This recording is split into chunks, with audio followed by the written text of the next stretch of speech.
Good morning, good afternoon, everyone. Welcome to our webinar, this masterclass on ITIL CSI. So I am Aurélie Doucet. I am in the marketing team at ITpreneurs, and I will be your host and moderator today. And today's master trainer for the next 2 hours is Marcel Foederer. He's our master trainer at ITpreneurs and also an ITIL expert and ITIL instructor. So very much knowledgeable and experienced in the ITSM domain. So here is just a quick introduction. So as you probably know, AXELOS will be launching the new ITIL Practitioner certification early next year. And this certification will be very much focused on the CSI approach, which is an important module of ITIL. So the goal of this webinar today is to refresh your knowledge on CSI. Here you can see a diagram that shows where the practitioner will fit into the ITIL certification scheme. So maybe just before, Marcel, just before you start on the CSI masterclass course, can you maybe explain what's the relationship between CSI and ITIL practitioner? Yeah, let's say for a trainer to become eligible to teach the ITIL practitioner course, besides a number of years of experience in IT service management and experience as a trainer, the normal prerequisites, the trainer must have the certificate of the ITIL practitioner, so you have to take your ITIL practitioner exam, and one of the other requirements is that the trainer is also having the CSI certificate. And there is also a number of credits that you already must have in the ITIL qualification scheme. The requirements of getting the CSI certificate, that requirement is, let's say you have 1 year time after the moment that the practitioner comes live. Then as a trainer you have 1 year time to get the CSI certificate, but you must have the ITIL practitioner certificate to teach. Also, the positioning of the ITIL practitioner certificate in the ITIL qualification scheme. When you pass the ITIL practitioner exam, you get 3 credits in the ITIL qualification scheme. So it has the same value in your journey in becoming an ITIL expert as an ITIL intermediate life cycle exam and a life cycle certificate. So if you want, you can replace the ITIL practitioner certificate, or you can replace one of the life cycle certificates by the ITIL practitioner certificate. But we expect that most of the candidates who are aiming to become an ITIL expert, they take or all life cycles, or all life cycle plus the ITIL practitioner, or all capability modules plus the ITIL practitioner. Because the ITIL practitioner course is not a repetition of the theory of incident and problem management or change management or service level management. No, what Aurélie already mentioned, it is following a life cycle approach. So it is helping the students to become much better prepared when they are dealing with the situation that they are going to implement IT service management processes in an organization. So what are the challenges? What is it that they should take into account? What is the logical order? What kind of challenges and risks are they dealing with? So it's a very practical course with not much theory from the ITIL books itself, except the CSI book, the communication, metrics and measurements, and organizational change management. That's a little bit in a nutshell, my 2 cents for this. Okay, I think it's a good introduction. It sets, why we are doing this CSI and how it's going to fit in the whole ITIL practitioner. All right. So now, shall I make you the presenter, Marcel, so you can share your slides? Yes, that's now? fine. Yeah, yeah, that's Okay. fine. Let's do that. Okay. Okay, show my screen. So, assuming that you can all see my screen now, I don't have a poll for it. I can see but it. yeah, you can see the opening slide of the CSI. Okay, so welcome guys, and I look forward to work together with you these 2 hours or a little bit less than 2 hours to go through the main components of the CSI lifecycle course, to give you maybe a refreshment or maybe an introduction and an overview of the main topics that you should be prepared for if you are going to take and prepare yourself for the CSI lifecycle exam. So yeah, really in real life, this course, CSI lifecycle intermediate course, takes 3 days. And yeah, you can understand that it is impossible to cover all topics originally from a 3-day course in a 2-hour session. And so I picked out the most important ones, and let's see how much time it takes to go through all these topics. And also, as you maybe know, the approach that we take in an ITIL intermediate course, the exams for the ITIL intermediate exams, they are based on the Bloom's taxonomy. And Bloom's taxonomy for the intermediate level courses are at level 3 and 4. So you need to be able to analyze different scenarios and apply the theory depending on the given scenario. That is not something that we can achieve in this 1 hour 45-minute session, but at least it gives you an overview, and hopefully this is going to trigger you to start studying and prepare yourself for the CSI exam. Because CSI, it's a very interesting area to think about and to talk about. So this course, CSI, is not CSI Miami or CSI New York. It's about continual service improvement. And I also assume that you know that the CSI is the 5th publication in the ITIL books, in the ITIL core books. But the CSI publication, it's not a real separate life cycle. The normal flows that as an IT organization, when you want to make a good start, you start with describing and think about and deciding about what kind of IT organization do we want to be, in what kind of branch do we want to become active in, and what kind of customers are we looking for in that branch, and what kind of services do we want to offer to these customers in that branch. So these aspects are covered and define objectives and policies.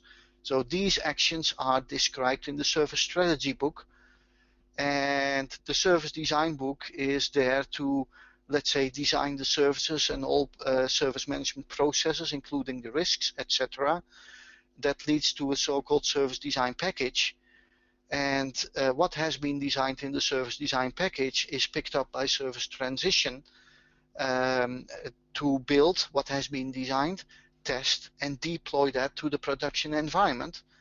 And the moment that the service is live, then you need to support that service via, for example, incident management, problem management, event management, and request fulfillment, and functions in operations, service desk operation management, etc., etc.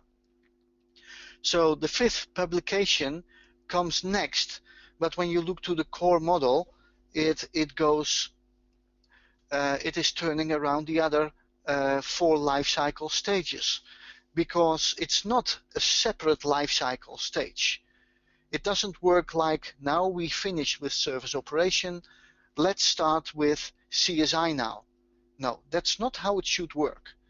So actually, the CSI methodologies should become more or less a way of life, should become, let's say, a logical thinking process, a logical way of thinking throughout all 4 life cycle stages: service strategy, service design, service transition, and service operation. And the tools and techniques and the process described in the CSI book, you can apply it anywhere in strategy, in design, in transition, and in operation. And that is also exactly the purpose of the CSI publication. Last time, one of my students, and I'm sure if you are a trainer, you dealt with the same question. Trainer, with what kind of process what kind of process we should start when we look to ITIL? Is it incident management? Is it the service desk, for example? Okay, that's a function. Or shall we start with change management or service level management?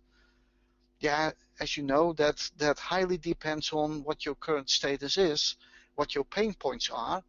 But actually, you should start with CSI. Because when you look to a very logical approach, where that is very dominant in the CSI course, but also in the ITIL Practitioner course, that's called the CSI approach. That CSI approach is a very, very useful approach to take, a very logical and not very complicated approach. And you can use that approach for any innovation, for any initiative to improve something. Whether it is small, whether it is big, it doesn't matter. You can use the CSI approach for any improvement initiative. So start with CSI. And because it is strongly recommended to start with CSI, and then of course you start applying the CSI techniques to improve incident management or change management or service level management or whatever, but actually you start with CSI. So this life cycle stage makes it a very important publication, very valuable methods and techniques, and it's also quite broad, but I'm going to talk about the scope later on. So CSI is turning around all the other life cycle stages, and CSI should actually become a part of the organization's DNA. Depending on what kind of culture do we have in our organization. Are the colleagues encouraging each other to help to improve and help each other to improve? Or is there a culture, yeah, we are okay with the current state, no need to improve. Why should we improve, or why should we change? Because when you improve things, then you're going to change the way people are used to work, and that means you can deal with some resistance. So if you work in these kind of organization, then it is wise to take another approach into consideration. You still can apply the CSI approach, but in the meantime, you also need to take other things in consideration. So that's a brief introduction about the CSI life cycle, or CSI publication, if you want to call it like this. What is it that I am going to talk about in this, let's say, 1.5 hour session? That is, of course, CSI. I'm going also to discuss the exam, the CSI approach, the 7-step improvement process, measurement and metrics, reporting, benchmarking, assessments, and also organizational change management. So sometimes I'm going to make a step outside the PowerPoint slide, but then I'm going to open so-called mind maps. And actually these mind maps are created for, let's say, the ITIL Practitioner course. And so you also get already a certain impression what also the practitioner course requires when we look to the CSI approach to measure metrics and measurements and to organizational change management. And by the way, the ITIL Practitioner course already mentioned it. That is going to be a very interactive, scenario-driven course, which is going to be fun to teach. We are using a very challenging case study about an airline, and many things are going wrong in that airline situation. So yeah, students have to deal with it by applying the CSI approach, know how to change the organization, how to communicate, how to use the measurement and metrics. So it's going to be a very challenging workshop type of course. So it's not a 2-day course full of slides, the ITIL Practitioner, but it's going to be, let's say, some theory as an introduction, but most of the time we are going through it, let's say, in assignment form. So as a trainer, you act more as a coach, as a facilitator, than as a traditional trainer.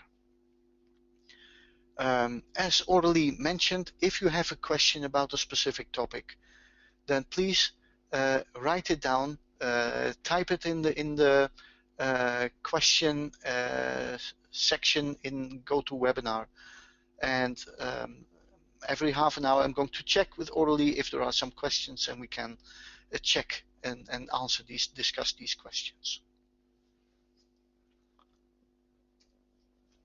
So let's start with the exam. The exam for the ITIL CSI Lifecycle course. So when you look to the structure of the CSI exam, the structure is identical to all other lifecycle exams. So if you already have taken some intermediate level exams, then you are familiar with it. But for those of you who don't have any experience in taking life cycle exams or capability exams, the exams for the CSI life cycle course are completely different from the traditional 40-question ITIL Foundation multiple choice exam. For the 40-question ITIL Foundation exam, you have, let's say, 1 hour time. Now you don't have 40 questions, but only 8 questions. But the advantage is that you don't have 1 hour time, but 1.5 hour time. So you have more time to deal with less questions. That sounds very positive, but it is still a challenge, because these 8 questions are all based on different scenarios. Because the exam is at Bloom's level 3 and 4, analysis and application, you should be able to analyze the different scenarios, and looking to the scenario and the question, apply the theory of ITIL in the correct way. As you know, ITIL is about adopt and adapt. So there is not a one-size-fits-all solution. So depending on the scenario, you have to choose which one is the best answer. Because the scoring is also different from a traditional exam. You have, let's say, the best answer is giving you 5 points, the second best answer 3 marks, 3 points, and the third best answer 1 point. There is also one of the 4 answers that is giving you 0 points. That's what we call a distractor. It's a closed book exam. You can take it online or paper-based, and you need to score 28 points out of a maximum of 40 points. So the pass score is 70%. A number of study hours. If English is not your native language and the exam is going to be taken in the English language, then you get 2 hours time, so half an hour extra. But in general, that is enough. It is a challenging exam, but it is doable. So just go for it. But CSI, as I mentioned earlier, CSI is the 5th publication, and it is affecting all other life cycle. It contains one process, an approach, tools and techniques, and metrics and measurements and whatever that is affecting and influencing as well service strategy, as service design, as service transition, as service operation, etc., etc. So it is the life cycle approach that is giving you tools and techniques to help each other to improve the overall, in this case, the overall performance of an IT service management organization. But you know, you can apply CSI techniques not only for IT service management, you can apply it for any business you are in.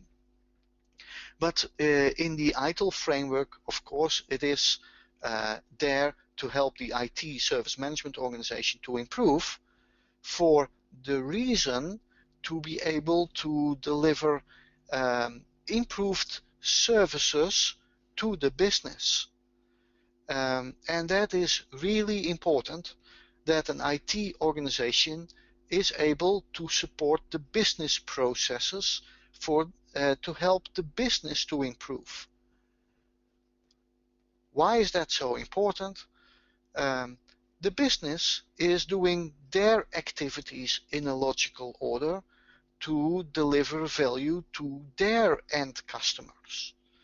So it is really important for an IT organization to stay tuned and to stay aligned with the always changing business needs.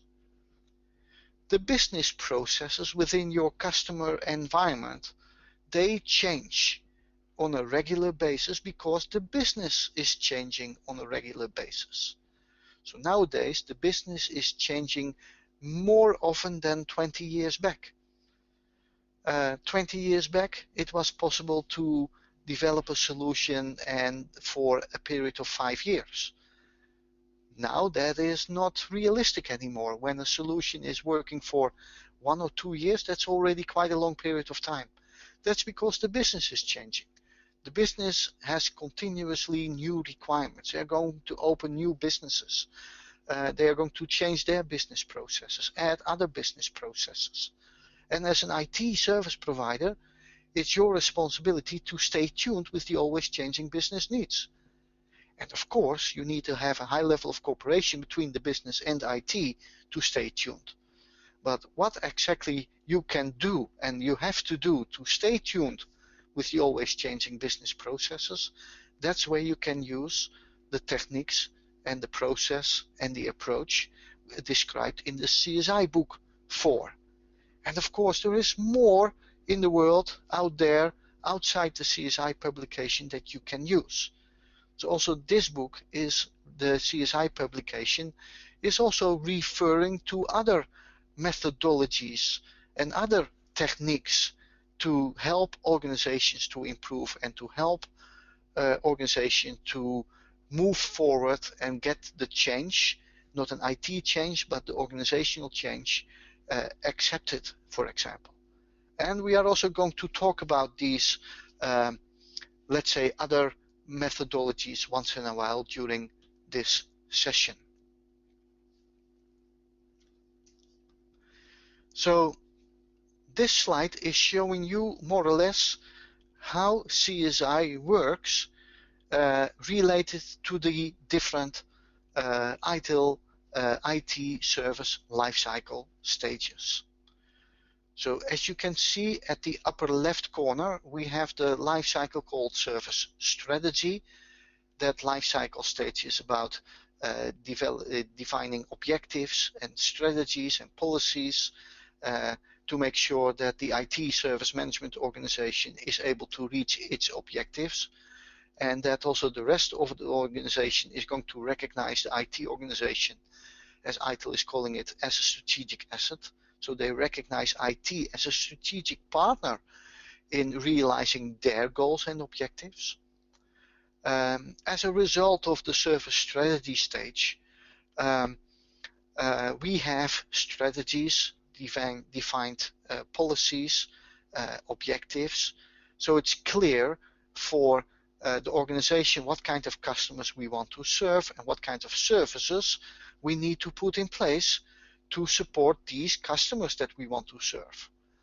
So service design is creating a design of the service.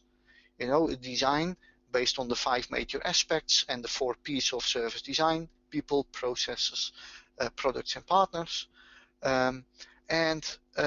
They start working with the output received from service strategy. But during the period that they are working on the design of a service, then they realized, hey, this is not absolutely clear as a result from service strategy. These strategies or policies are not really clear. So this policy is not absolutely clear. What kind of direction is it giving us? What kind of generic rules do we need to follow when we look to certain policies?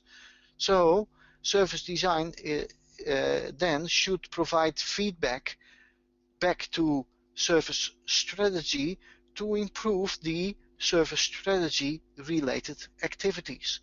So there is a lessons learned loop, feedback loop, back from service design to service strategy. And that feedback loop continues also further down. From service design, the output of service design, we call that the service design package, is used as input for service transition to start with building, testing, and deploying that service to the production environment. During the building, testing, and deploying, it happens that some aspects from the design activities are not that clear or not that good and can be improved. So there is also a feedback loop from service transition back to service design. Hey, the next time that we are going to create an architectural design, for example, we should take this aspect into consideration or that aspect in consideration. So there is a feedback and lessons learned for improvement loop from service transition back to service design. But there is not only a feedback loop from service transition back to service design, there is also a feedback loop from service transition back to service strategy when necessary. It can be the case that during your building, testing, and deploying activities, a gray area popped up from a strategy-related topic.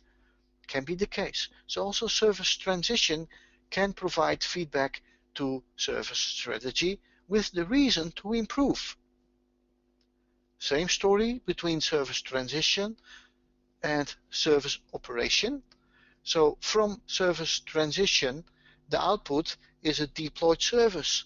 So hopefully a service with no or a minimum of disruptions in service.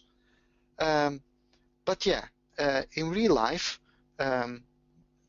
actually it happens quite often that services are put into production with incidents or known errors or whatever.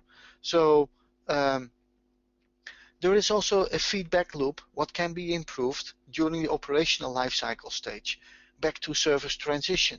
So for example, the next time that we are going to plan a change, we need to take some more preparation time to do a more proper preparation to minimize the risk that something goes wrong.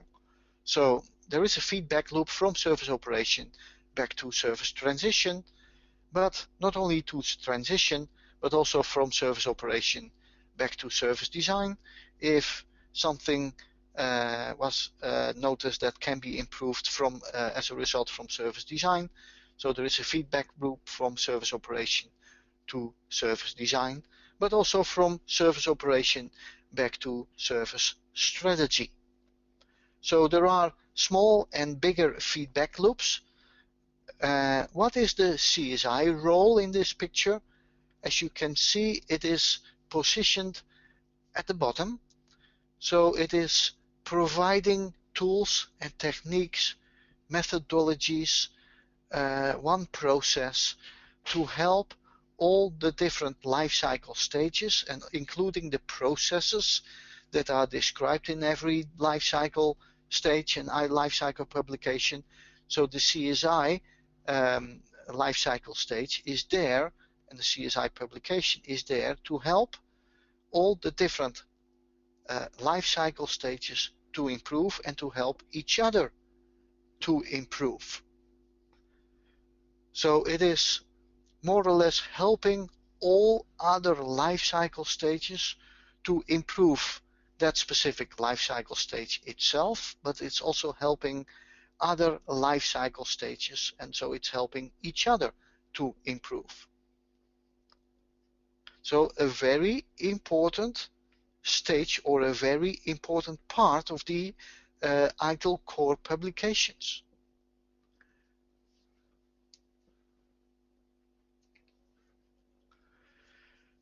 So when you look at the layout of the slides, because they are taken out of the course, sometimes the layout was not 100% correct, but my apologies for that.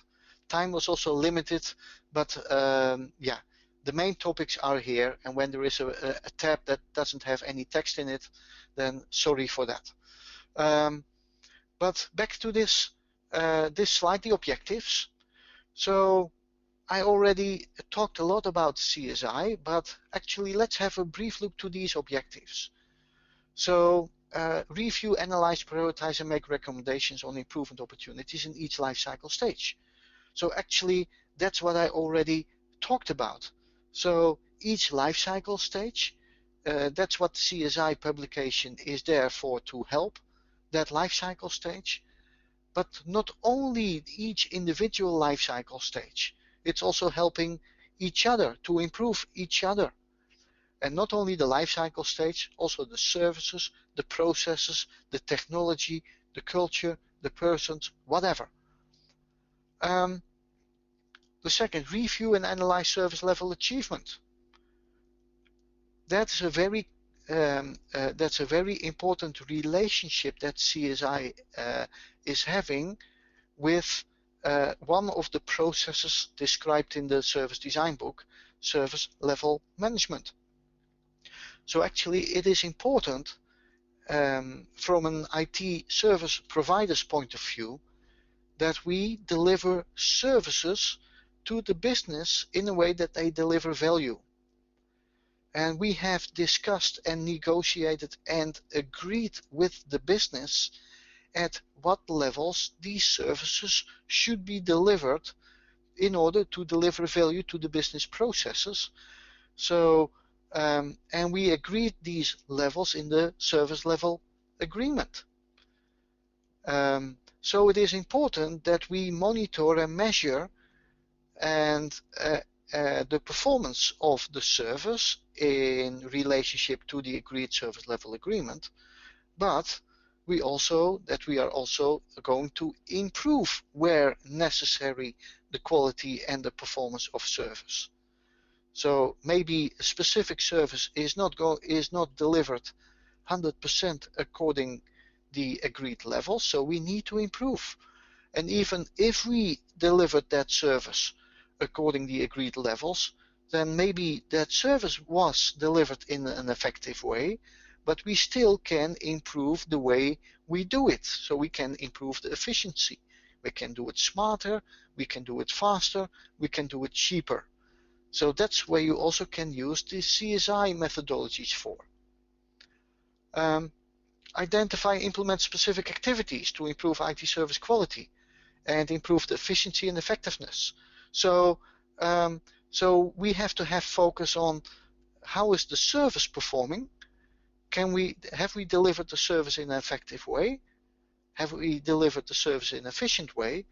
But to be able to deliver these services in an efficient and effective way, we should also implement and execute the activities in the supporting processes in an effective and efficient way.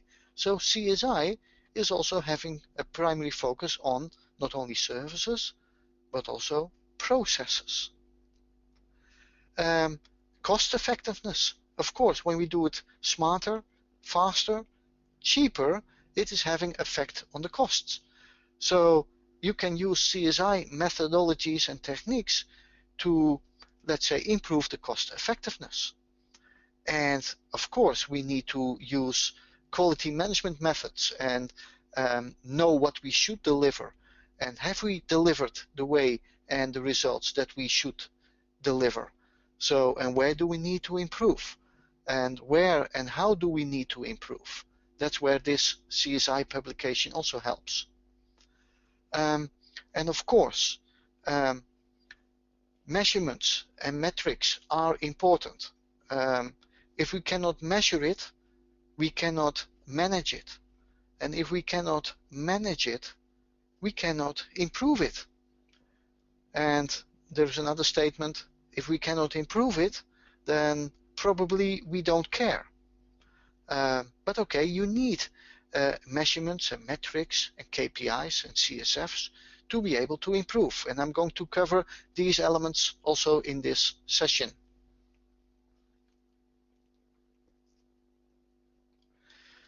So think about the scope of CSI. CSI, you can take a very broad scope. We are going to improve the overall performance of the whole IT service management organization. That can be a good start, but that's quite broad and very challenging, and it is affecting so many disciplines and parts of the organization. You should ask yourself the question, is this realistic, and is this going to lead to an overall success? So, but it's also fine to take a smaller scope, a more narrow scope. There is an expression, you can change the world, but you have to begin by yourself, at yourself. That's also that you can take that very narrow scope. Start looking at your own performance, looking into the mirror. What is my current performance, and what is the level that I should perform? And if there is a gap, then what is that gap, and what is it that I should do to fill in that gap? Okay, that's only for one person, but you can also use these CSI techniques for a team of people, or for a department, or for one process, or for one service. Start small. If you don't have a lot of experience, build up a certain level of experience so you can use and apply that experience in bigger improvement initiatives. But overall, the overall purpose of CSI is that the IT organization stays tuned with the always changing business needs, and that you are prepared for what is it that the business is going to do in the future. And actually, everybody in IT, every role in IT is involved in CSI. So it's not a one-person show, CSI.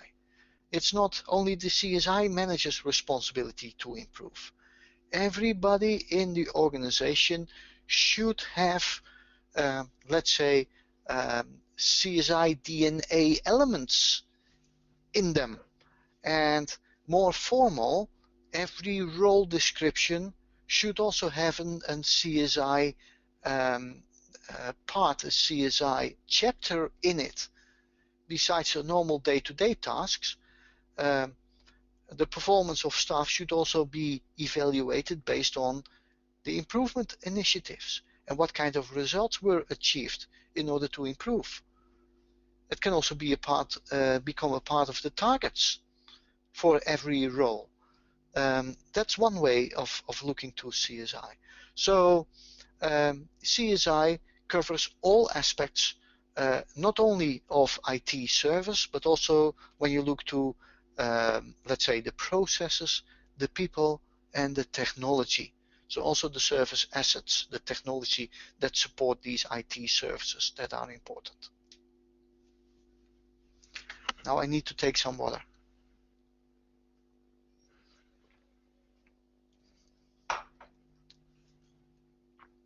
So value for the business. By the way, that is an exam hint already if you still have to take the CSI exam. If one of the answers is talking about value to the business, then there is a big chance that that answer is or the best or the second best answer, but most probably the best answer. So look for the answer that is having value in it, because everything in ITIL is turning around the delivery of value in the form of services to the business, to support the business processes. And that is your aim, that is your challenge as an IT service provider. Help the customer to improve their business processes. And that's triggering another comment.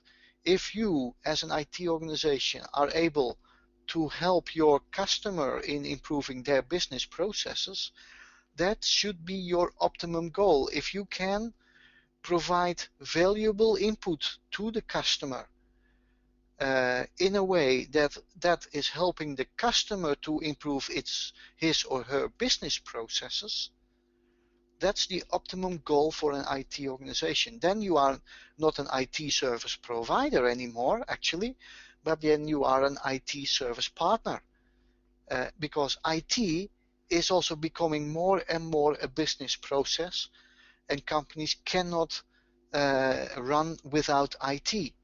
But it's also the business realizing that IT is really business critical. So it is really important that as an IT organization that you really deliver value to the business. But to realize that, you should know what the business is about. So the more information you have about what the primary business is doing, the more you are able to use the CSI methods and following a logical approach, the CSI approach, to help the IT service management organization in moving forward and making the next improvement steps forward to deliver the required value to the business. Because that's what it is all about. If the business is not happy with your performance anymore, then the business is going to be much more open to move to another IT service provider. So if you have the goal to stay in business, then take CSI really, really serious. So it is important that you take into consideration to adopt the CSI methods, but of course you also need to adapt it and depending on how your organization works. That's really important. Aligning your IT services with the business, that's not a one-time a year action. No, actually, depending on what kind of business process you support, but you should make sure that there is also a continuously alignment between the business and IT at an organizational level, so that somebody in IT, normally that is the business relationship manager, knows exactly what the business is going to do on time, so you as an IT organization have time to take your countermeasures to ensure that you stay continuously aligned with the always changing business requirements. So a good level of cooperation, communication between the business and IT, and within IT from, let's say, for example, from the business relationship manager with his colleagues to help each other to improve. And okay, we have a slide that is talking about the CSI manager, but that CSI manager is responsible for making it possible for, let's say, all staff members within IT to be able to improve. So it's more a facilitator. He should make it clear what the CSI approach and what the process to be followed and what the tools and techniques are that you should take and that you should follow to be able to improve. But every staff member is going to be held responsible and accountable for his own improvement initiatives. So as mentioned earlier, everybody should have a CSI part in their role description. And it is not really necessary to take only big improvement steps. Absolutely not. Already small steps moving forwards in an iterative, continuous way will lead to the desired results after a period of time. And yeah, depending on the situation you are in, but actually it's more wise to make smaller steps and make solid improvement steps, so everybody is getting used to the changes that are going to implement, not the IT changes, but the changes in the way of working. So then everybody is going to, let's say, going to get into the improvement mode and is helping each other. And they all recognize the positive aspects from it. And they all feel the positive energy as a result from it. So then there is a huge positive spin-off as a result from, let's say, a change of attitude from, let's say, we want to remain the way it is, we want to ensure the stability, we want to continue to work as it is for 5 years, as it was for 5 years, and for the next 5 years. No, try to help each other to get into, let's say, an improvement mode. But yeah, that is easier in one organization than in another organization. But yeah, I mentioned it earlier, you need to measure, and if you cannot measure it, you cannot manage it, and if you cannot manage it, you cannot improve it. So monitoring and reporting also to what is my progress, and also to identify opportunities for improvement. Where do I need to improve? Where is there a chance and a challenge and an opportunity to improve? If you already know that the business is going to open new businesses in other areas, you know, and so use these techniques to stay tuned with the business. Don't wait until it's too late. CSI is also helping you to get into a much more proactive mode, and so you can become in a much better way prepared for what the business is going to do than in the reactive mode. So it's also helping you to identify opportunities for improvement in the organizational structures and capabilities, partners, wherever, and also in communications. Communication sounds very simple, but it goes wrong so often, and it's so easy that it goes wrong. Most of the time in assumptions. Good. The CSI approach. This is, let's say, yeah, the core model of CSI, the core approach within CSI, and actually this is also the approach that we are going to take and are going to follow in the ITIL Practitioner course. This model can be used with big improvement initiatives, but also for very small initiatives. It sounds heavy when you look at the top box. What is the vision? You know, and in the column on the right hand side, besides vision, it says, okay, what is the result, and what do you need, and what are we going to need to create a vision? So for IT service management, to create a vision for IT service management, you also need to know what is the business vision and the mission, and what are the business goals and objectives, and what of the IT organization, because you should stay tuned and aligned with the business needs and the business goals. By the way, there is another framework that is helping you to make sure that as an IT organization you stay attuned and aligned with the enterprise goals as an IT goal. That is the COVID framework. But I'm not going to talk in more detail about COVID here. But very strong framework in that area. So Marcel, there is a reason. Yes. Marcel, yeah, here also we have a question. What's the connection with lean management? With lean management, there is, you know, in lean, you want to make it, let's say, you want to implement an organization or processes or services in as smooth as possible. Actually, you want to reduce waste. That's what's lean about, reduce waste. So in every improvement cycle, okay, plan, do, check, act, that's the Deming cycle. That's one of the next slides. You look to the performance of a process, and you recognize that there is a bottleneck, for example, or you recognize, hey, this step or this action is not delivering any value for the process, for the service, and for the business. So why should we continue to do this activity? Then lean is a method that can help you to identify this activity that is not really necessary.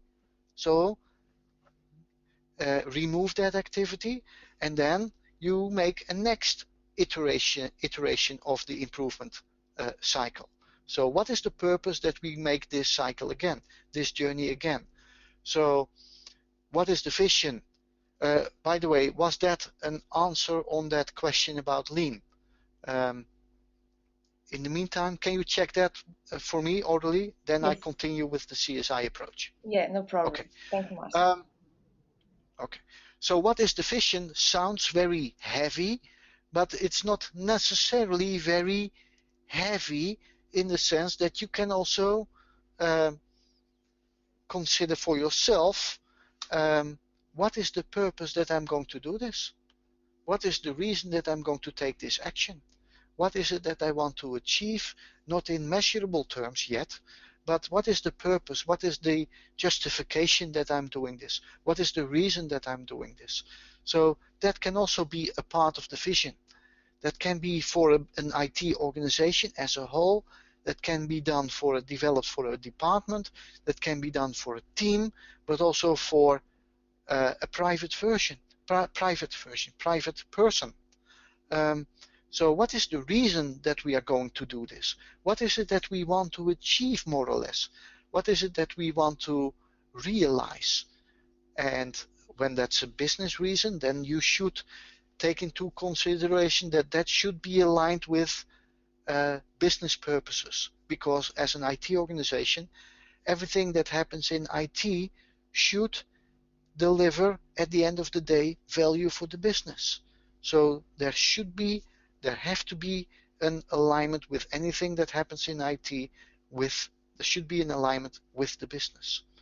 So as a result of when you know what high level what you should do and for what purposes, for what reasons, then the next logical step is to think about, hey, we are going to make a journey.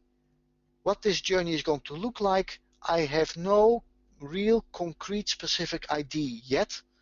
But what I do know is to be able to develop a detailed, correct roadmap, let's say a plan of how that journey is going to look like. First, I need to know where are we now. I need to know what is my current position.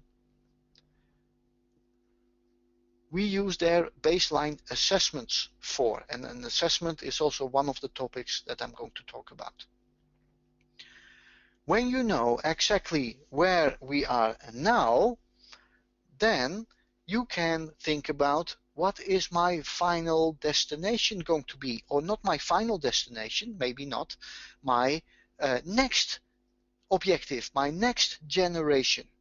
Because if you are going to make let's say a big journey, then you split up your journey in different steps, in different what do you call that in English? In French it's étapes. You know, for the Tour de France you have étapes in shorter steps.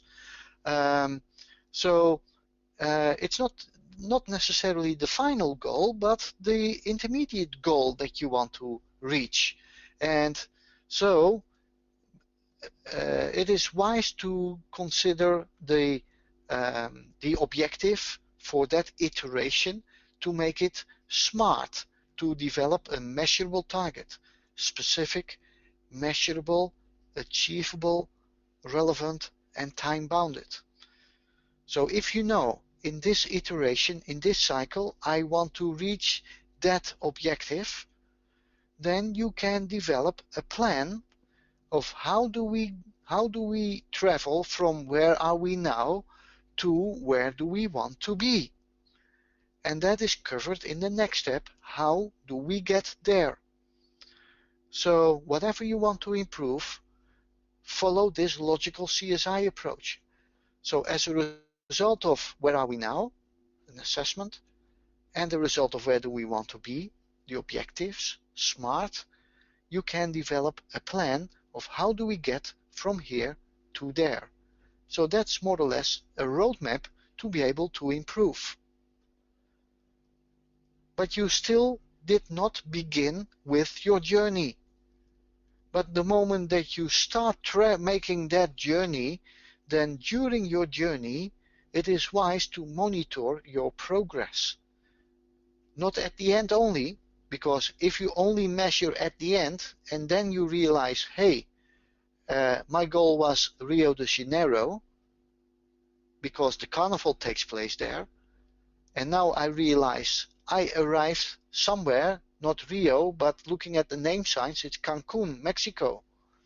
Yeah, that's also a nice place, but I'm not making these 1,500 passengers on board of my passenger ship happy when we arrive in Cancun instead of Rio. So it's also wise that during your journey, during your project, because this is more or less a project, or during your initiative, you should set your in-between milestones. I should be there at that point in time. I should be there at the other point in time. So it is also really important to measure during your journey, are we still on the right track? So, and also in a way that you realize that you're getting out of track in an early moment in time. So the sooner you realize I'm getting out of track, the easier it is to correct your route and the less pain you have that you were getting out of track. The longer you wait with controlling and measuring are we still on the right track, the higher the risk is that you are getting out of track. The more time, the more resources, the more money you waste, and the more money, time, and resources you have to invest to ensure that you are going to arrive at the desired destination on time again.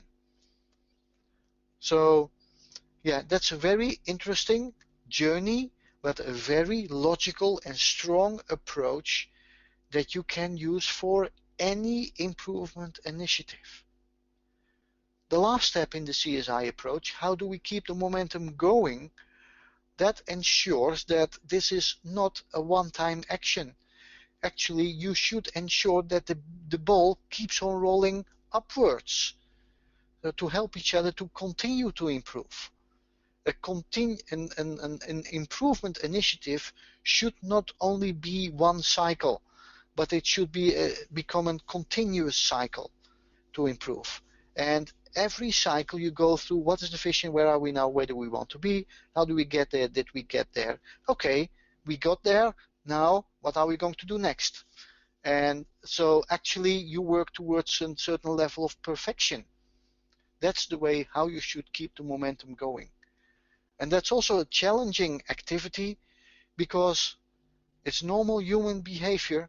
People want to, or without maybe being aware of it, people go back to the old habits without being aware of it, to the old way of working before they realize it. And that's what you should ensure that that is not going to happen. Yeah, I'm going to make a switch to a mind map. That mind map, we created that for the ITIL Practitioner course.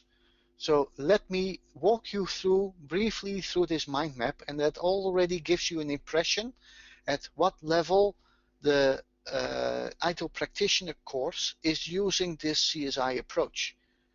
Because in the ITIL Practitioner we dive deeper into the CSI approach than we do in the CSI course, the life cycle course. So the CSI register, that's one of the core tools that is used in the CSI life cycle course, but also you see that we are going to use that in the practitioner course. Without writing down any improvement ID, you lose it. So the CSI register is the improvement Bible. Let me call it like this, whatever, right? So the next step, the first step is, what is the vision? And what is it that you should use in what is the vision? It's about understanding the context, for example. So in what environment are we working? So we are going to use another tool called the orientation worksheet. This is a little bit too detailed for the lifecycle CSI course, but we do pay attention in, okay, is the vision described? How is the vision described? And what is the effect of the organizational vision on me? What does it mean for me? So, for example, do they know what their work contributes to the vision? In what way is the work contributing to the vision? Is it expressed via agreed and communicated strategies? Is there a communicated strategy? Are there clear objectives, critical success factors, key performance indicators? What is it that this team contributes to the realization of the vision? For example, and did they avoid local optimization? That is one key element that you should seriously take into consideration, to avoid local optimization. Because if you only improve, let's say, the performance of one team or one process step, then it can form an obstacle for the next following steps. And then overall that can really negatively influencing the performance of the whole process or the whole service. So always take into consideration, if we are going to take an improvement initiative, what kind of effect is that having for the other next steps? What do we require from the previous steps? So it is always wise to expand your scope and have a look at the next following steps, because before you realize, you transfer your problem to your neighbor, and at the end of the day that is causing a much bigger problem for the business. So try to avoid local optimization, and actually then you create waste instead of avoiding waste. And measuring, that's also important. Is it what the team is doing related to the higher level objectives, goal, and vision? Is it written in the orientation worksheet? Okay, and what are the reporting lines? And when you look to reporting lines, how are the formal lines working and what are the informal lines? You know, many times informal lines are having more power, more influences than more influencing than the formal lines. What are the stakeholders? So pay attention on the stakeholders. Identify Marcel, the stakeholders. Just quickly, we can see your hang up message on your screen as well. Maybe you want to hide it. Oh, thank you. No problem. Okay. So stakeholder mapping, analyze these stakeholders, and setting up and conforming. Do we have clear goals for all key stakeholders involved? Because think about who are the stakeholders and involve these stakeholders in an early stage, as early as possible.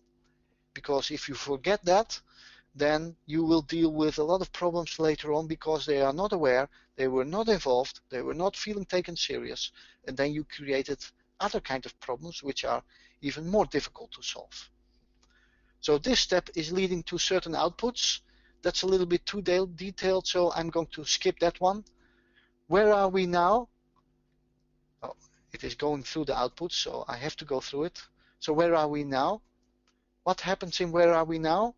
That we are assessing and benchmarking the vision and the governance, steering and strategy, the processes, the people, the technology, the products, the tools. What's the culture, the service, the attitude? Are they ready for change or not? What is the structure, organizational structure? What are the communication lines? How does the communication take place? What are the relationships? What are the strengths, the weaknesses, the opportunities, and the threats? The SWOT analysis. And we are going to analyze the current state when we look to how mature are these processes, and are these processes capable to reach the objectives, for example. And that is also leading to certain outputs, which I'm going to skip now, but I have to click through it. So where do we want to be? So what happens in that stage? Then we are going to describe the desired stage of that iteration. And we are going to create a gap analysis between where are we now and where do we want to be. So the gaps are getting clear, what we need to do. And we are going to categorize and prioritize improvements. So, for example, what is the impact, and what kind of relationships are these having? And we are going to define the targets and agree the targets with the different types of stakeholders. And we are going to have a look in, okay, are we able to create it? And who can be influenced? Who needs to be convinced? Are there other related initiatives going on which can influence our results, other projects, for example, or any other constraints that we need to take into consideration? And of course, creating and presenting a business case, which is justifying the financial and non-financial investment. And hopefully finding we can reach agreement. And that stage is also leading to certain outputs.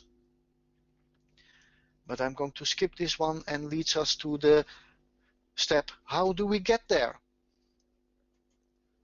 So how do we get there is there to create a plan, a roadmap. And in that stage, we are going to create that plan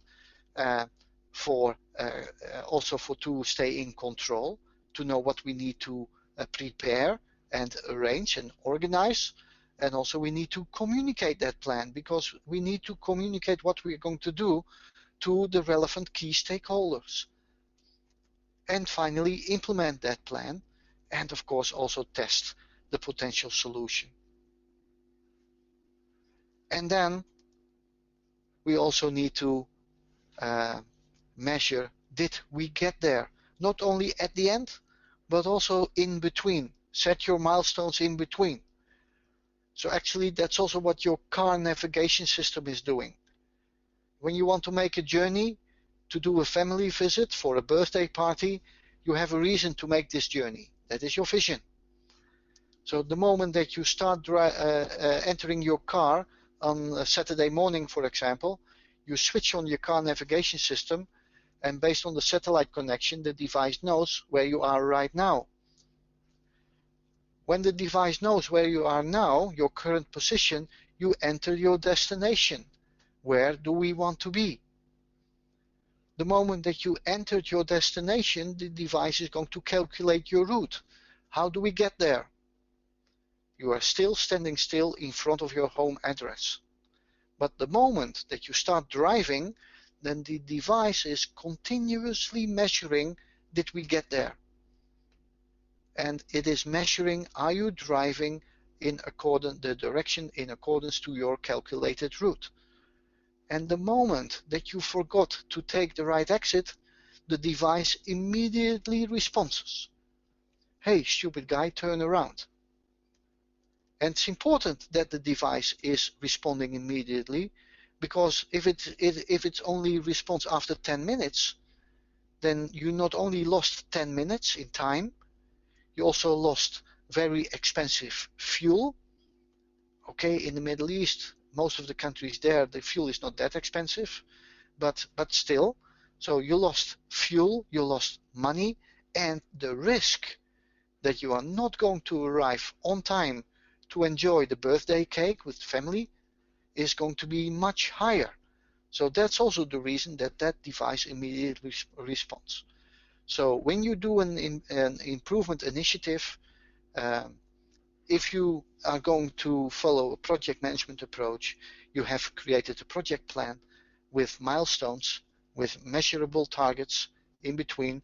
So monitor your progress in comparison to these KPIs or in between targets, milestones, and to ensure that you are still heading towards the desired destination in the most effective and efficient way. So did we get there? Confirming the value delivery, so checking the critical success factors and KPIs, carrying out the benefits realization review. What have we already achieved? What kind of benefits did we realize already? And some outputs, but I'm going to skip that one. And how do we keep the momentum going? That is actually the most challenging one. Many improvement initiatives, they stop here.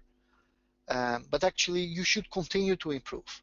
So ensuring continuity in improving initiatives. Institutionalize the improvement. Make sure that the new way of working is going to be the standard way of working, and people start to defend the new way of working. So if you continually improve every iteration, then that is also helping the whole organization to learn and to make mistakes and to learn on a continuous way.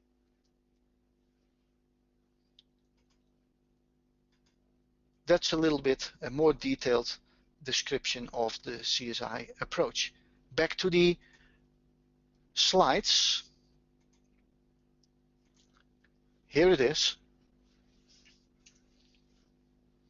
So looking to the time, I think I have to hurry up a little bit.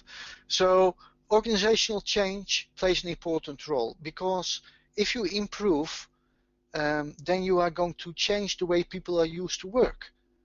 And people don't like that initially. They need to be convinced. They need to know, why do we need to change? People, maybe they like change, but they don't like to be changed. So if you involve people, if you take their considerations serious, if you let the key stakeholders play an important role in your improvement initiative, then maybe it is getting not 100% of your plan, but maybe it's getting 95% or 90% of your plan. But it's much better to have a plan that is 90% of your original plan, which is completely accepted because it's our plan, instead of your plan, which is 100% according to your ideas, but it is then perceived as pushed down their throat, which will result in a poor acceptance.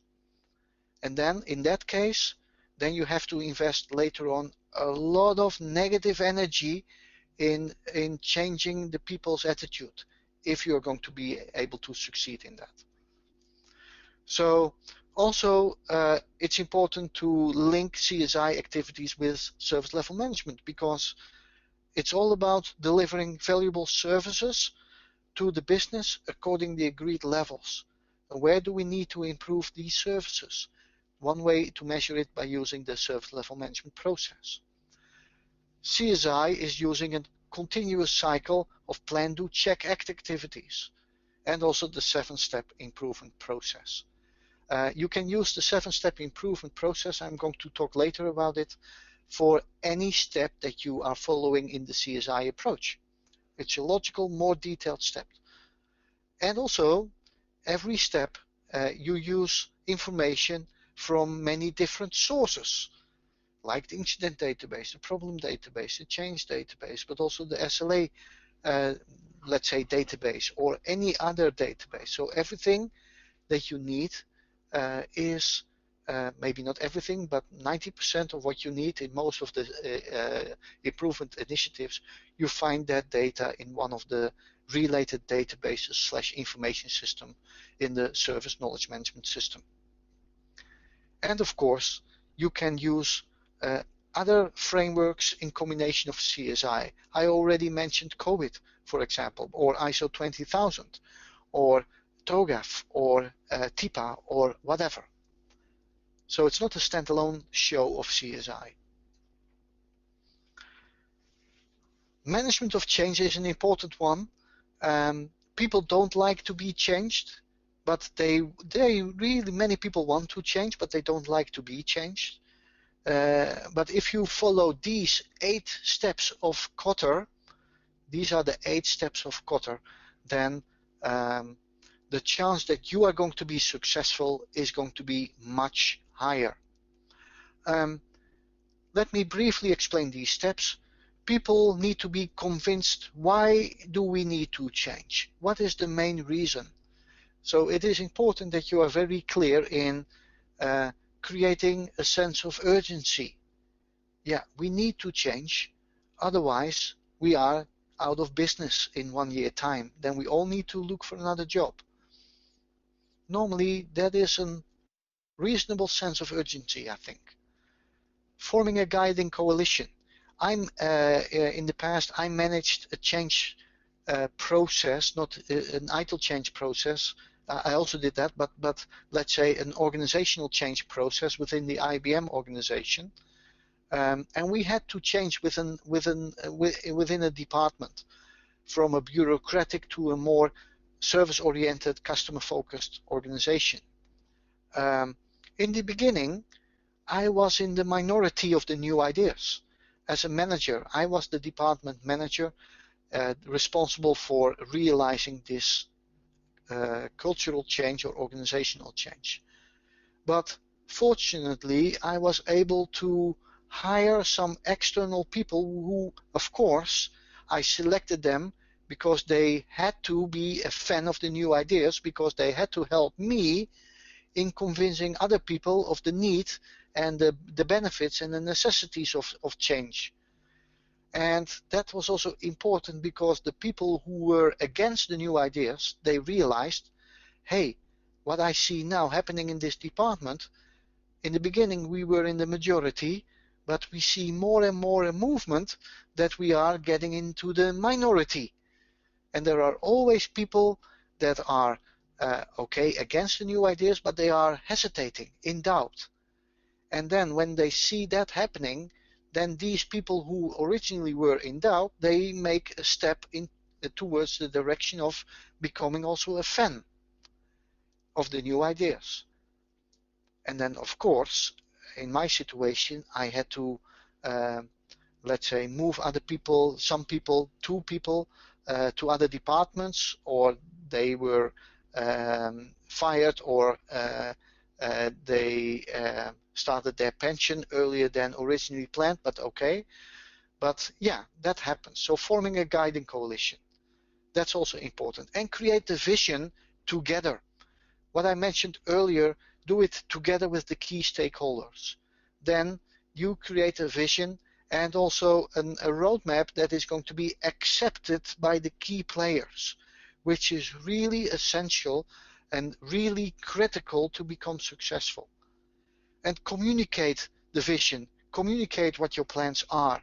That's a key thing. And make it possible for your colleagues and others to be able to work according to the new ideas. So inform them, train them, make the tools available to work according to the new methods. And create quick wins, pick up the low-hanging fruit, and consolidate improvement, and make sure that people get enthusiastic, and so they want to change even more. Oh, this is also what we can improve. Oh, that's also what we can improve. And at the end, Kotter is calling that institutionalizing the change. So then the new way of working is going to be the standard of working. People are going to defend the new way of working, institutionalize the change. Also in the ITIL Practitioner, we are going to use these 8 steps of Kotter, but the 8 steps are called, they are mentioned in a slightly different way. So you will not find exactly the term consolidating improvements and producing more change. They use another term, but in essence, it is more or less the same steps that are followed in the ITIL Practitioner course. CSI manager, he should own, let's say, the capability of the organization to be able to improve. So he is more or less the facilitator of improvement. So he should ensure that the organization is having the tools and the techniques and the methodologies available to be able to improve. That's the CSI manager's role. And of course, I mentioned it earlier, the CSI register is an important tool. So it's the idea box, you know. Any idea to improve, write it down in the CSI register with the initiator, with the date of the initiation and the status, for example, and who's going to take action, who's going to take ownership of that idea. If you don't write it down, you forget it. And then before you realize, you are in your own old habits and overrun by the hectic of the day, and then you don't think about the improvement things anymore. So the CSI register is a very important source of information to improve. And everybody should have access to that CSI register to write down ideas. And CSI and SLM, I already mentioned that, so I'm going to very quickly go through these slides. SLM is an important process to ensure that the service that we agreed with the business is going to be delivered against the agreed targets, because these targets should be a result of the negotiation between the business and IT at what levels, at what kind of performance targets that service should be delivered for delivering value to the business. And also these targets should be checked with the business on a regular basis, should be discussed and also improved, because the business is changing, so also these SLR targets are going to change for sure. So how to improve, what to improve, a strong connection between CSI and service level management. So here more details. So the service level requirements, that's a result of the discussion between the business and IT at what levels that service should be delivered. The OLAs, underpinning contracts, SLAs, yeah, I assume that you are familiar with these topics.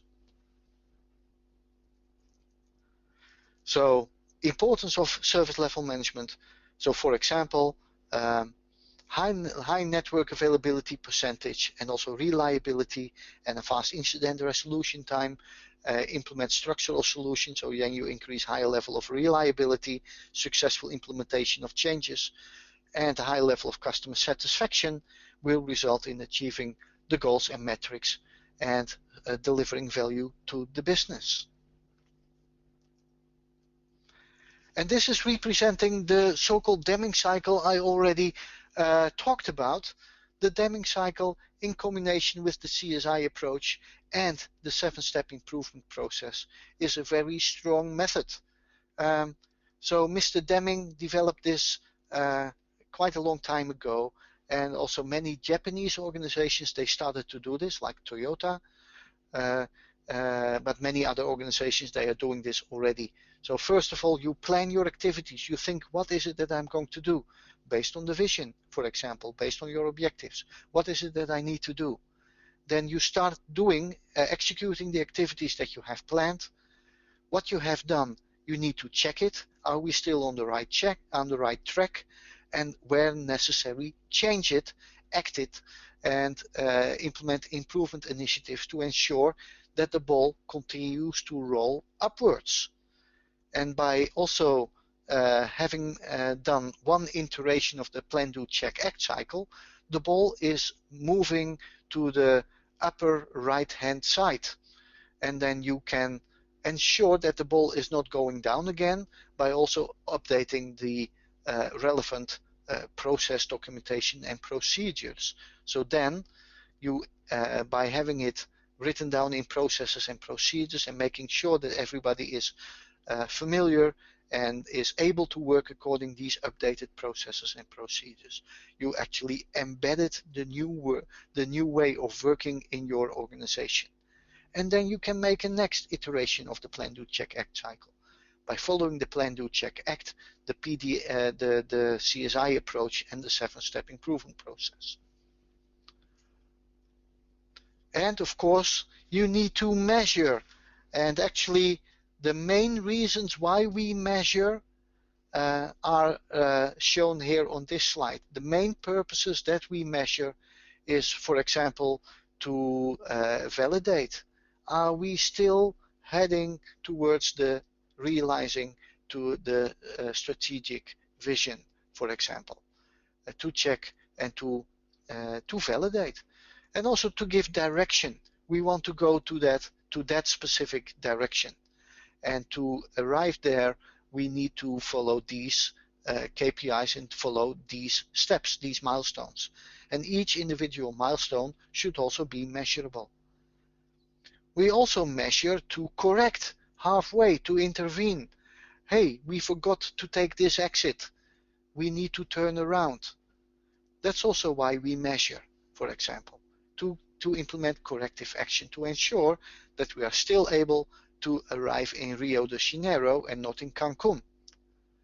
And to explain what we have done, to justify, to show factual evidence that we are working according what we have planned, and maybe according rules and regulations. Factual evidence to justify. This is what we call the vision to measurement trail. This is also a very important topic that is going to be discussed in the ITIL Practitioner course. And make sure as a trainer that you know the vision to measurement trail. So from an organizational perspective, an IT service management organization, for example, that organization is having a certain vision. I have a dream, and let's say not a specific concrete direction, but we have a dream that we want to accomplish. The mission is describing what the current values of an organization are. So we are standing for these and these values, and these norms are important in our organization. And as an organization, that cascades down to goals and objectives. So what is it? We want to become, let's say, the world leader in this area. That can be a goal. And what kind of measurable targets we need to achieve, that are the so-called objectives. So the objectives should be described in a smart way: specific, measurable, achievable, relevant, and time-bounded. And the objectives are cascading down to so-called critical success factors. And critical success factors are, let's say, the critical conditions that you should put in place in order to be able to reach your objectives. The name itself is already self-explaining. What are factors that are really critical to ensure that it's going to lead to a certain success? Critical success factors. These critical success factors are cascading down into so-called key performance indicators, KPIs. These KPIs are your milestones on your way to achieve your objective. So your car navigation system also calculated the route and has set some KPIs. You should be there at that position at that time. You should be there at that position at that time. KPIs.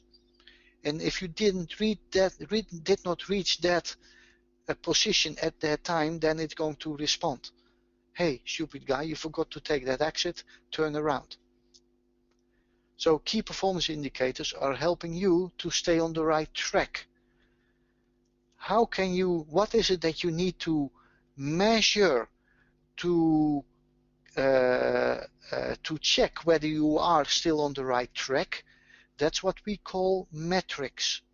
So what kind of metrics are we going to use to measure, are we still on the right track? And the actual result, so we are going to use certain metrics, and now we are going to measure the real situation now. That's what we are going to call measurements. So we are going to measure by using the metrics, compare it against the KPIs to check if we are going to if it's going to form a threat for our critical success factors. So in other words, if you know your critical success factors, that these critical success factors are also helping you to identify certain risks and challenges. So defining is top down, and measuring is going to be a bottom-up approach, more or less. These other cycles on the left and the right hand side, that are the steps in the 7-step improvement process, which I'm going to show you now. So this is showing you the 7-step improvement process, following the plan, do, check, act, and applying the data, information, knowledge, wisdom diagram or method from knowledge management.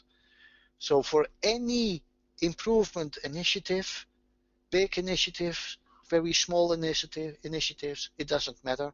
You start with thinking about, why are we doing this? What is the reason? Step 1. Sounds heavy. Identify the strategy for improvement based on the vision, the mission, the strategy, technical goals, operational goals. But in other words, it's okay when you know what is the reason that we want to do this. What is more or less what we try to achieve? The underlying reason. For a small initiative, it's also wise. Why are we doing this? What is it that you want to achieve? Step 1. Then you think about, what is it that I need to collect? What kind of measurements do I need to undertake to know where are we now, where do we want to be? So then you start to gather the data based on the results of step 2. You start gathering the data, from whom, how, and when. And then when you have collected the data, step number 3, you start to process the raw data. In other words, when you start processing the data, you start to recognize certain let's say consistencies or inconsistencies, frequencies, formats, whatever. And then as a result of your processed data, then data becomes information, and then you can start analyzing the information and the data. Hey, we see a certain trend. We are not going to reach certain targets. Or actually we thought we needed to improve there, but actually we are doing quite well now. We are doing quite good. So there is no need to improve. So then you are lucky, or that's a good result. Or the other way, yeah, we really need to improve here, because this is where we wanted to be, this is where we should be, this is where we are right now. So based on the results of the analysis of the information, you can present and use that information and create, let's say, an improvement plan with your improvement initiatives in step number 6. And when your plan has been approved, then you can start implementing these improvement initiatives. And when you are finished, then you can start all over again with the next iteration. Okay, we realized the first round. Now what is the next one? So you can go through this in a continuous way. Plan, do, check, act. And you can do this for any phase in the CSI approach. Where are we now? Where do we want to be? How do we get there? Did we get there? How do we keep the momentum going? This is a more detailed explanation what exactly is required as input and what kind of results this is going to lead as output.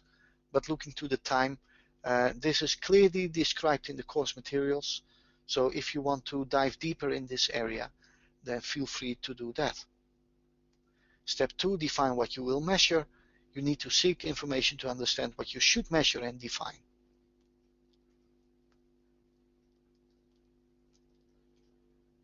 So what is it that you, let's say, the main topics that you should use as metrics?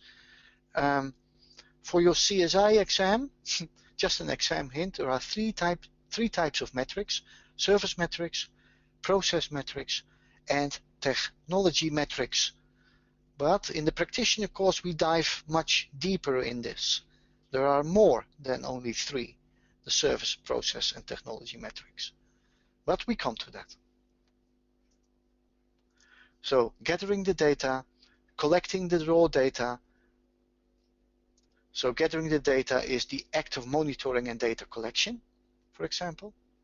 We have certain tools for it in gathering the data. Processing the data to make sure that it is going to become information. And based on the information, you can make certain decisions. So you need to process the data, put it into the desired format for your target audience, use the tools to process the gathered data so it is getting into the desired and required format. And analyze the information and data. So based on that, you can make a plan to improve and make certain decisions. Presenting and using the information. Present the results to your stakeholders, depending on who your stakeholders are. The source is the same, but the way you present it can vary from type of stakeholder. And then why are you presenting it? Yeah, because you want to get their buy-in, get their commitment, and get their approval. So depending on what kind of audience you are presenting it, the way you present it can vary. So maybe the source or the source should be the same, but the way you present the results to the customer can be different from what you present to senior management and maybe to internal IT and suppliers. So you should take in consideration to what kind of target audience am I going to present the results, and what is it that they are looking for? What kind of information is that specific audience type expecting to see, and what is it that they require to get? So implement the improvement after you had you got their buy-in, their commitment, their approval. Then you can implement these aspects that you have identified in your improvement plan. Is this a difficult 7-step improvement process? I don't think so, but you should learn these 7 steps. And the more often you are going through these 7 steps, the more logical they sound, the better they are. So outcomes of implementing improvement. A better service, a happier customer, happier staff within IT, less disrupted by incidents or whatever. So it is for the overall benefit of the IT organization and the business to apply CSI approach and the CSI 7-step improvement process. Yeah, and depending on what kind of level you are going to present it against, maybe you have to present it to strategic thinkers, vice presidents and directors, supervisors, staff members and team leaders. Your language should be aligned to your audience. Here's some more information. I assume that you are going to get, let's say, a PDF of these slides so you can go through it later on and use it for reference purposes. A check with Aurélie. Are there some questions, Aurélie? Yes, there are some questions, but it's more related to the ITIL Practitioner and the certification. So maybe I suggest we come back to that after, at the end. Okay, yeah. That's good. That's good. Okay, so here it is in more detail explained what a CSF is and what KPIs are. So CSFs are the important topics to have in place. Otherwise, there is you are going to deal with higher risk that you're not going to be successful. And what are the key performance indicators? What are your milestones that you need to put in place and to measure to ensure that you are staying on the right track? KPIs with a number of detailed examples. It's also, as mentioned before, if you know your critical success factors, that is helping you to identify certain risks. And when you know your risks, that is also helping you to know the challenges that you are facing. Assessments. Assessments mentioned earlier in the CSI approach phase. Where are we now? It's a very important step, because without knowing where you are now, then it's hard to calculate your roadmap. How do we get there? So assessment gives you a clear picture of how your organization is currently doing in multiple areas. So when to assess, when you have a project initiation, maybe sometimes halfway the project, or when you have a process in place and you want to improve, what and how to assess. Many different aspects. The main aspects are services, processes, people, technology, culture. Maybe I forget a couple, but that are the main topics. You can do an assessment by yourself. You can also outsource it and let it be done by a third-party assessment, the third party, and let them do the assessment. But there is a risk then that they're going to assess your situation with their own tools and solutions in mind. Take that in consideration. So an objective perspective of the current operational process state. It is important that you plan an assessment well. It's quite a lot of work to do an assessment. You have to collect a lot of data, and you need to be very clear about the scope of your assessment. What exactly are we going to assess? And also, that is not necessarily big. You can start very small, a department or a team or one service, for example, depending on what you want to improve. Of course, there are certain risks involved. It's only a snapshot in time. 1 week later, the situation is different again, for example. When you outsource it, then the risk that it's not independent anymore. The assessment can become an end in itself rather than the means to an end. Means that your goal is an assessment with the purpose to assess it, not with the purpose to improve and to help the organization to improve. It's a lot of work. So plan an honest amount of time. When you know where you are right now and you know where you want to be, then that helps to identify what is it that we need to do. We call that a gap analysis. Benchmarking is another way of comparing and measuring the current performance, but the purpose of measuring the current performance is then to compare it most of the time against other, let's say, organizations in the same branch, competitors or whatever. How well are we doing? Also looking to our competitors. That's where we use benchmarking for. And maybe as a result of that benchmark, we need to start an improvement initiative. So internal, external benchmark, a little bit too detailed for this session now, looking to the time. Why are we measuring? For different reasons, for compliance reasons, to justify, to intervene, etc. But also, are we compliant to external rules, for example?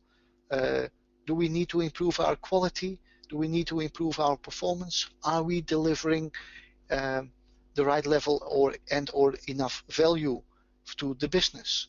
What is our competitive advantage compared to our competitors?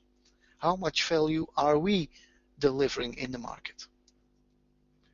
And this is the vision to measurement stream. I mentioned and I explained it already. So what is a metric? By the way, in the ITIL Practitioner course, we are going into much more details when we talk about metrics and measurements. But a metric is a scale of measurement defined in terms of a standard that is a well-defined unit. So for a one-person bakery, for example, the number of bread produced per day, that's a metric. How many bread did we produce today? Then we need to measure the number of bread that we produced. By using the metrics, we are going to calculate the number of bread. That's what we use a measurement. And we measure in ITIL we recognize three metric types, as mentioned earlier, the technology metrics, the process metrics, and the service metrics. So KPIs and CSFs, you should take the number and the sort of KPIs and CSFs very serious in consideration. Not too many, not too few. Between 2 and 5 is a very good starting point. Around 2, yeah, I should not take 5 as a starting point. But also realize that when you use only one KPI and you measure the performance of people based on one KPI, that can also lead to a certain undesired behavior of people. So for example, when the performance of a CSI, of a service desk agent is only measured based on the KPI of picking up the phone in 10 seconds time or 5 seconds time, then maybe he is doing a perfect job when you compare his performance to that KPI, because he's picking up the phone within a split second, hundreds of calls within a split second. But you know, every customer that is calling that service desk is complaining because that agent is not listening at all, and he is not showing any empathy, is not able to help. So realize when you measure the performance only based on one KPI, then that can lead to undesired behavior. So use balanced KPIs and look to it from different perspectives. Then it is giving you a healthy picture of how the service, the process, or somebody is doing. And is the KPI fit for use and fit for purpose? And tension metrics. So tension metrics if you want to measure different areas. So resources, the functionality in comparison to time, for example. Breakdown goals and metrics. At the end of the day, let's say we have another framework, for example, like COBIT. COBIT starts at the top, more or less at the top, with enterprise goals as a result from stakeholder needs and stakeholder drivers. But these enterprise goals are cascading down to IT-related goals. And these IT-related goals are should cascade down to IT department goals, IT unit goals, but also IT process goals, for example. So, and all these cascading goals cascade diagram, if you want to call it like that, should be aligned with each other. So it should give direction from the top to the bottom. So from the enterprise to IT to departments and processes, but the reporting and information flow should go bottom up. So we show the performance of the process and the performance of the departments. We achieved the process goals, we achieved all department goals. So in other words, that shows evidence that we achieved our IT goals. And when we achieved our IT goals, that is benefiting the enterprise in achieving the enterprise goals. So that's also more or less how COBIT works. But you can use COBIT in alignment with ITIL to develop and design and set the goals and metrics. Use measurements and metrics and scorecards and reports. So for example, a balanced scorecard is showing you a healthy picture of how an organization is doing from a custom point of view, from an internal point of view, from a financial and an innovative learning and growth point of view. So a balanced scorecard is a way of projecting the overall, you can call it overall health of an organization. But also you can create balanced scorecards at different levels, at technical level, at process level, at service level, at organizational level. And at the end of the day, that is showing you, let's say, at the top, how an overall enterprise or organization is doing as an end result of all other underlying balanced scorecard results. So cascading it, yeah, that's what I was talking about. So you can measure the overall performance from a business perspective, internal, financial, and learning and growth perspective at different levels. So at the end, it is cascading, but then upwards to the overall health of an organization. Measurement-based management, it should give an accurate picture of how the organization is doing. Trends in performance, for example, that's also helping you. The balanced scorecard is helping you to give information related to quantitative, qualitative trends in kind of information, and how successful are we in certain areas.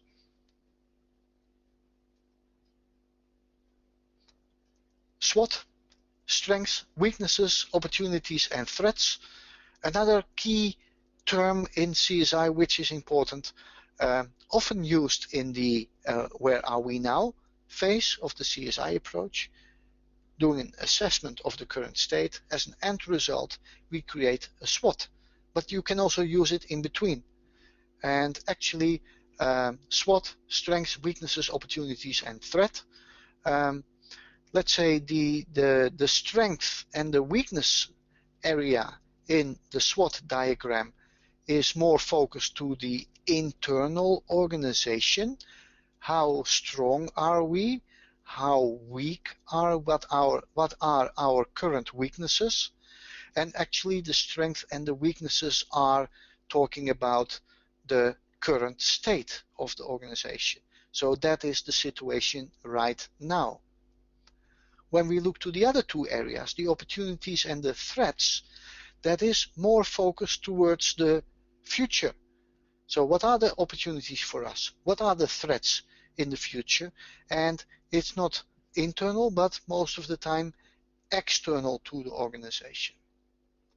So strengths and weaknesses are internal, about the current state. Opportunities and threats, most of the time external and about the future.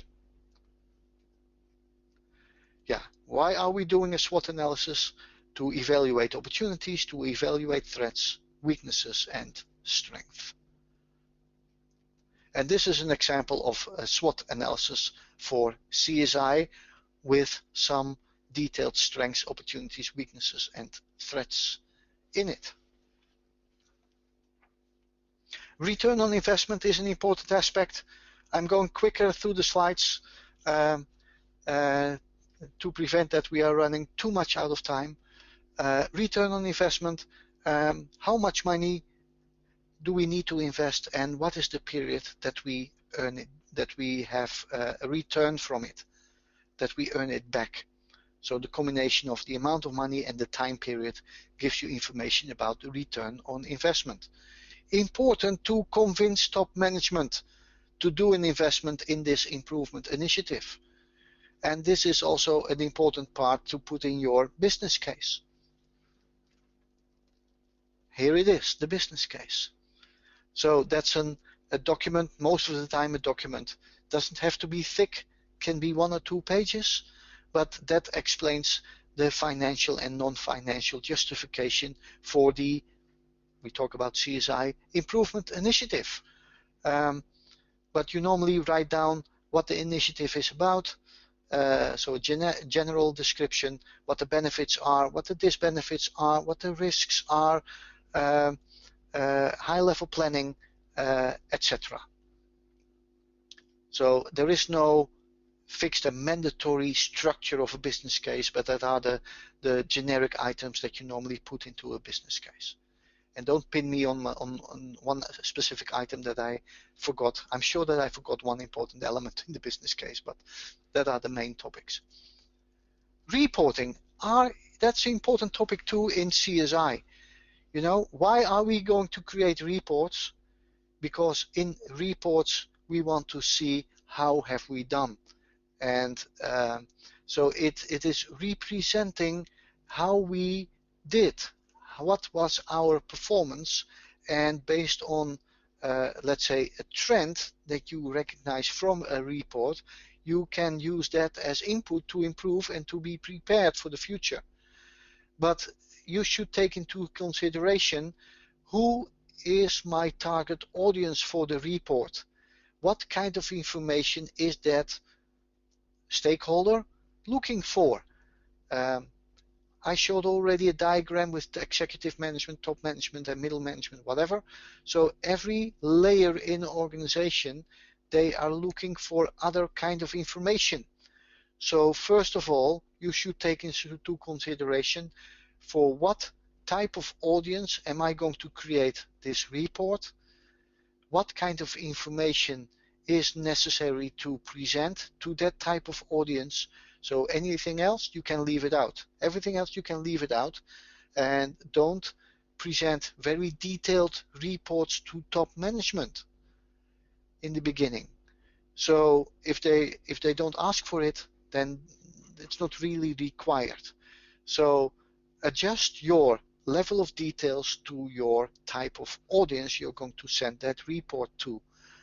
And it's also good practice to discuss the results of a service, for example, on a regular basis with the customer. And that's also a checkpoint, not only to show the customer that you performed according to the agreed levels of service, agreed in the SLA, but also to talk with the business. Hey, what are your plans for the coming period? What kind of opportunities do we recognize for you, dear customer, for us, IT, so we can help each other to improve and to expand the business. And that will result in a higher level of trust and doing more business with the customer.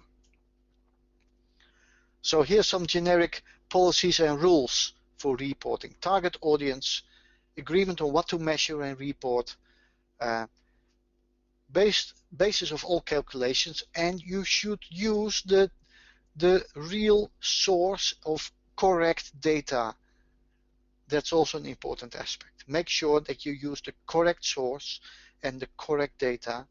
Otherwise, you can deal with the situation that the customer is showing you a totally different kind of report than you show to the customer. In your report, everything is green, but yeah, by coincidence, the customer created his own report where absolutely most of it is red instead of green. Then you really have a serious discussion and another challenge to improve. So the right content for the right audience, that's an important one. So critical steps for implementing CSI, identify the critical roles, measure CSI by using KPIs, metrics, and measurements, for example, and service review meetings, for example, before any external review meeting with the business. So discuss it internally before you discuss the performance with the business, for example. So what kind of approach to implement CSI? The ITIL book recognizes different kinds of approaches. You can start with improving a service.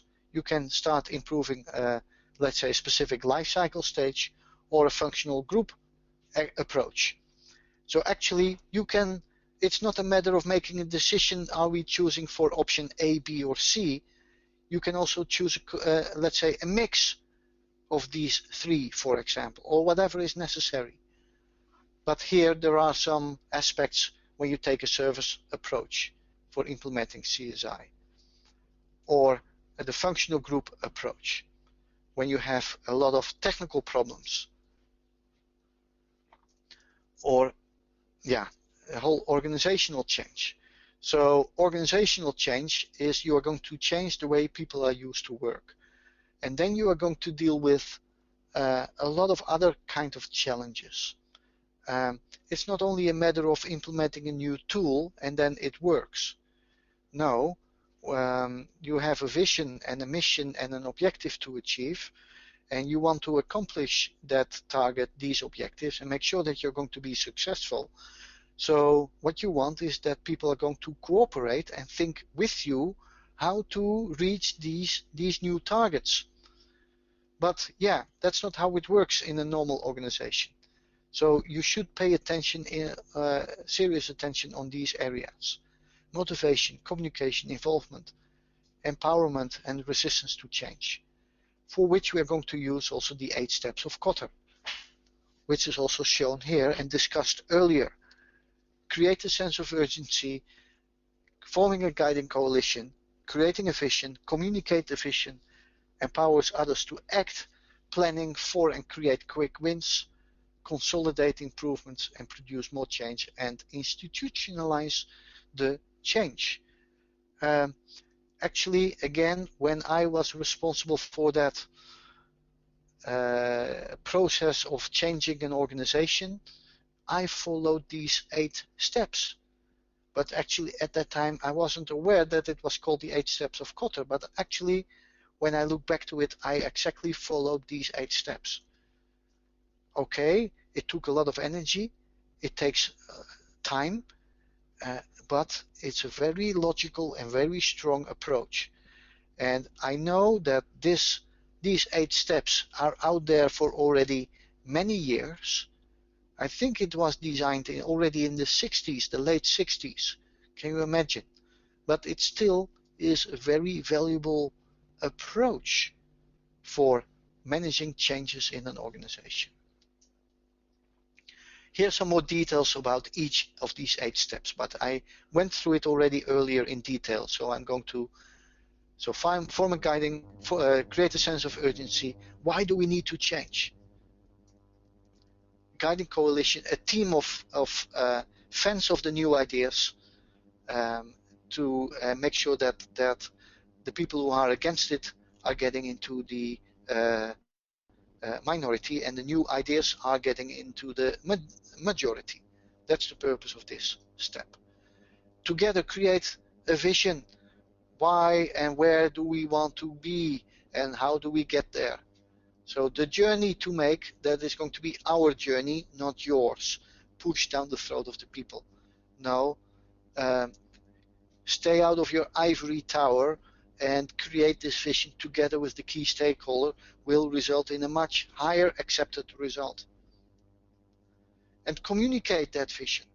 Not only once, keep on communicate that with the key stakeholders on a regular basis. Communicate your progress, communicate your quick wins, and make sure that people can work according to new ideas. Arlie, I got a message that my audio connection was lost. Do you still hear me? Yes, I can still hear you. Okay, Yeah. good. I just wanted to check. Yes. So consolidate the improvement and produce more change. Short-term, medium, long-term wins. Make sure that everybody is getting happy and want to do more and improve more. And when the moment that people start to defend the new way of working, that's the way you achieved your goals. Then the change is institutionalized. That's the way they call it in the 8 steps of Kotter. So here are some hints and tips, what kind of methods you can use to institutionalize a change. In the ITIL Practitioner course, organizational change management is also one of the key capabilities of the ITIL Practitioner course, and where delegates are going to be examined on. So the key elements are organizational change, metrics and measurements, communication, and in combination with the CSI approach. So communication is an important one. Make sure that your message is clear, open, transparent, and communication is only communication when it goes back and forth. So two-way communication is communication. And check whether your message has been understood and accepted. Yeah, in this webinar that's a little bit tough because actually I'm talking and you are in the listen only mode. So this is not called officially communication, but okay. Communication plan and some specific points in the communication plan, that's also important. And we are almost there, and in communication we also have some roles and responsibilities. The CIO, the service owner, whoever, depending on what kind of your role is. For example, the communication about the initiative of an improvement initiative, that should be done, for example, by a senior manager or CIO, and not the project manager who is going to manage that project.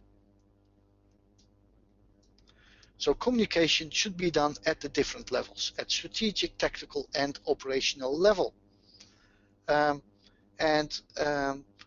Make sure that that message that is going to be transferred from the strategic to the tactical level and the operational level, that message is going to be consistent and complete. Otherwise, you start with a mouse, and then at operational level, it became an elephant, for example. So in this slide, it's a combination of plan, do, check, act, and the CSI approach.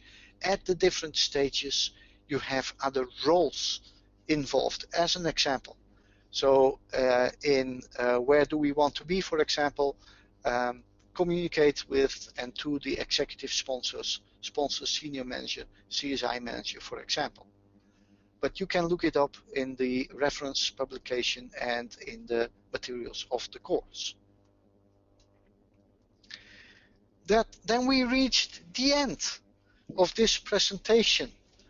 So what questions do you have? But Orly, she collected all the questions. Yes, so, yes. Thank you, Marcel. Yes, so I have received quite some questions, but they're all related to certification and ITIL practitioner certifications. Okay. And the link to the CSI certification. So, okay, right. First question. All right.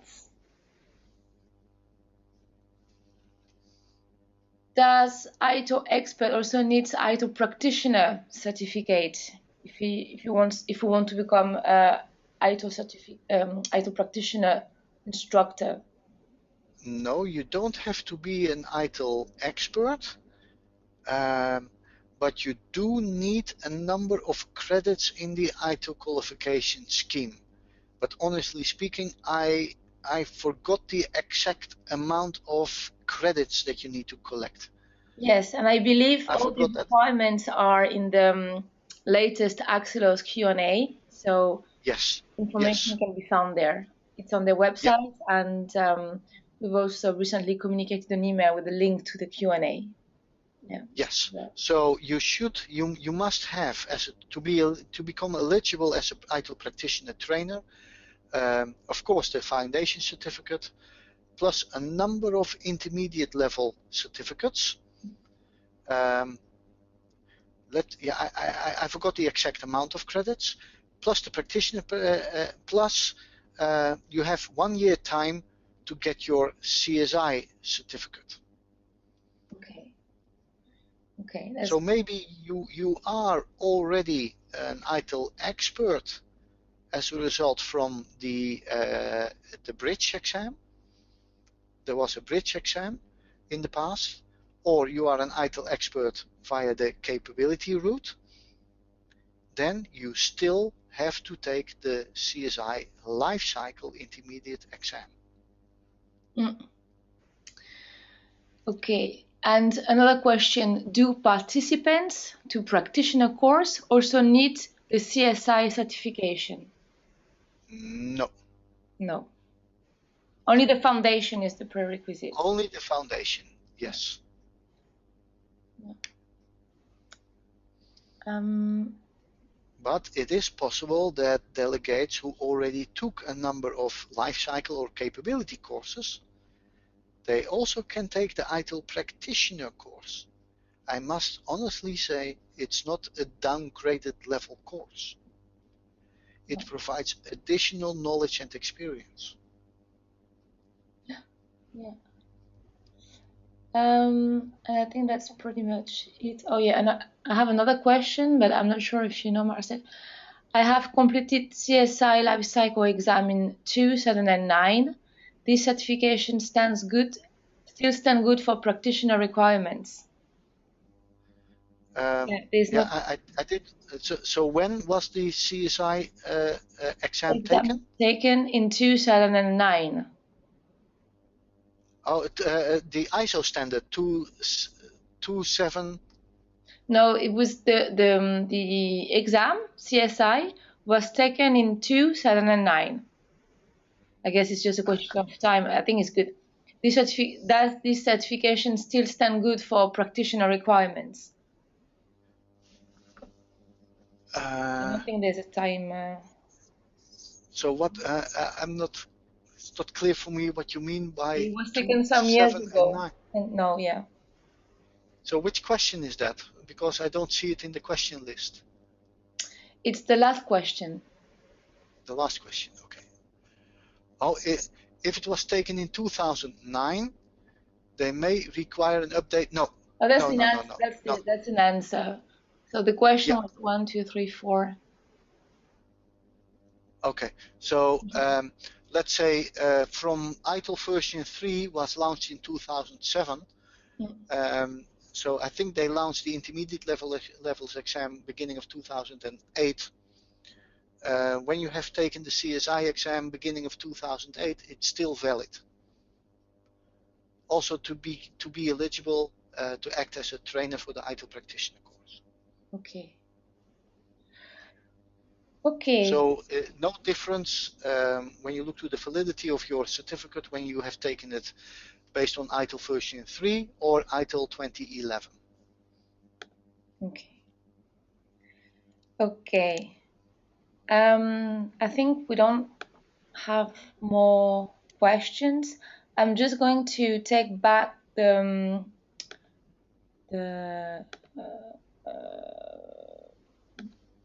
share my slide again. Just bear with me one moment. I have to give you the presenter role again. I think I can do it. All right. So powerful lady. Yeah. I didn't say this time. Well, you said it.